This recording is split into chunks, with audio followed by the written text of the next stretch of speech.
내 상표를 미국 시장에서 잘 쓰고 있다라는 증거와 함께 선언서를 제출을 해야 되고요. 이걸 안 하면 예외 없이 상표 등록 다 취소가 됩니다. 상표와 상품과 날짜가 명확하게 찍힌 서류들을 계속 만들어 놓고 확보해 놓는 것이 좋습니다. 안녕하세요. 박소연 변호사입니다. 여러분, 드디어 목표로 하던 해외 시장에서 상표 등록증을 손에 쥐셨나요? 정말 축하드립니다. 10개월 또는 1년 넘게 심사를 기다리며 마음 졸이셨을 텐데 얼마나 기쁘시겠어요. 그런데 제가 현장에서 많은 대표님들을 만나보면 등록증 받았으니까 이제 끝났다, 상표는 잊어버려야지 라고 생각하시는 경우들 정말 많거든요. 하지만 해외 상표권은 등록이 끝이 아니고 그때부터가 진짜 관리의 시작입니다. 우리나라 상표권만 생각하고 손 놓고 있다가는 어느 날 갑자기 내 상표가 소멸되었다는 소식을 듣게 될 수가 있거든요. 오늘 제가 준비한 내용은 해외 상표를 가진 분들이라면 반드시 알아야 할 사후관리 3개명입니다.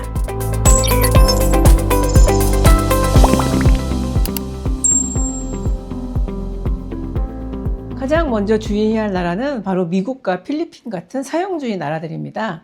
이 두 나라의 공통점은 우리나라나 중국처럼 이제 먼저 등록한 사람에게 권리를 주는 것에 그치지 않고 실제로 시장에서 사용하고 있는 사람만 보호해 주겠다는 의지가 아주 강합니다. 그래서 등록 후에 중간 점검을 계속을 하게 되는데요. 이걸 사용선언서 제출이라고 합니다.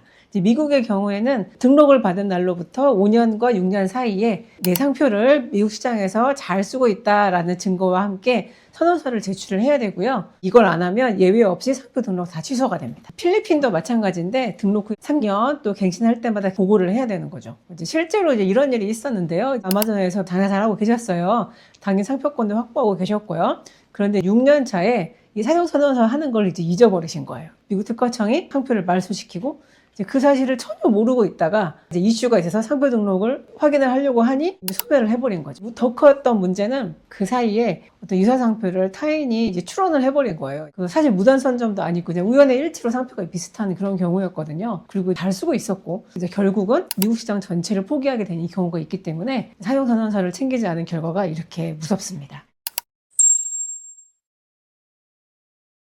두 번째로 기억하셔야 될 것은 전 세계 대부분의 국가에서는 불사용 취소심판이라는 제도가 있습니다. 말 그대로 등록만 해놓고 일정 기간 사용하지 않는 상표는 다른 사람이 쓸 수 있도록 등록을 취소해버리겠다라는 제도인데요. 보통은 이제 그 기간이 3년이고 유럽의 경우에 5년인데요. 만약에 여러분이 베트남에 상표를 등록을 해놓고 실제 수출은 3년 넘게 못하고 계신 거예요. 어떤 현지 경쟁업체가 이 상표 3년 동안 쓰지 않고 있네? 그러면은 그 등록 취소하고 등록 받아서 내가 쓰겠다. 이렇게 심판을 걸 수가 있고요. 그때 여러분은 아니다. 우리 잘 쓰고 있다라는 것을 입증을 해야 되는데 생각보다 쉽지 않죠. 만약에 아예 안 쓰고 있다 그러면 등록을 포기해야 할 수도 있어요. 그런 심판 청구가 들어온다면 단순히 우리 홈페이지에 올려놨다 또는 제품이 이미 있다 이런 거로는 좀 부족하고요. 베트남 시장에서 실제로 홍보도 하고 판매 자료가 있다든지 수출 송장이나 인보이스, 현지 바이어와 주고받은 계약서 같은 거 그런 증거들을 정기적으로 계속 모아두실 필요가 있어요. 상표와 상품과 날짜가 명확하게 찍힌 서류들을 계속 만들어 놓고 확보해 놓는 것이 좋습니다. 마지막 세 번째는 갱신 관리인데요. 상표권은 한번 등록하면 평생 가는 게 아닙니다. 대부분은 등록일로부터 10년이지만 출원일로부터 10년인 경우도 있고요. 갱신 신청 가능 기간도 조금씩 다르거든요. 어떤 나라는 만료 1년 전부터 신청을 받기도 하고 어떤 나라는 6개월 전부터 접수를 시작하기도 해요. 갱신 기간을 놓쳤다. 유예기간 같은 경우에도 대부분은 6개월 정도 기간을 더 주지만 그 1년일 수도 있고 이때는 관람료를 더 훨씬 더 많이 내야 되겠죠. 지금 하고 있는 어려운 이의신청건이 하나가 있는데 이 회사는 중국 상표를 중국 법인 명의로 등록을 가지고 있었어요. 근데 중국 법인이 폐업을 하게 된 거예요. 그래서 중국 법인이 가지고 있던 상표를 갱신을 안 하고 한국 법인 명의로 신규 출원을 하기로 한 거죠. 그래서 유예기간이 만료되기를 기다렸단 말이죠. 중국 같은 경우에는 심사를 할 당시에 어떤 형태로든 상표가 살아있으면 바로 거절을 해버리니까 유예기간이 끝나는 때까지 기다렸다가 출원하려고 기다렸는데 안타깝게도 그 유예기간을 1년으로 잘못 알고 계셨던 거예요. 중국 같은 경우에는 갱신 유예기간이 6개월이기 때문에 6개월이 지나자마자 출원을 하셨어야 됐는데 1년인 줄 알고 계속 기다린 거죠.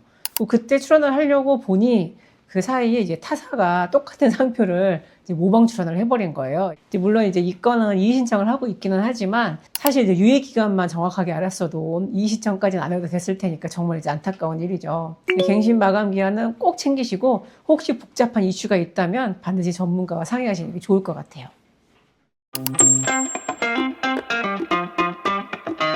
자, 오늘 내용 정리해 보겠습니다.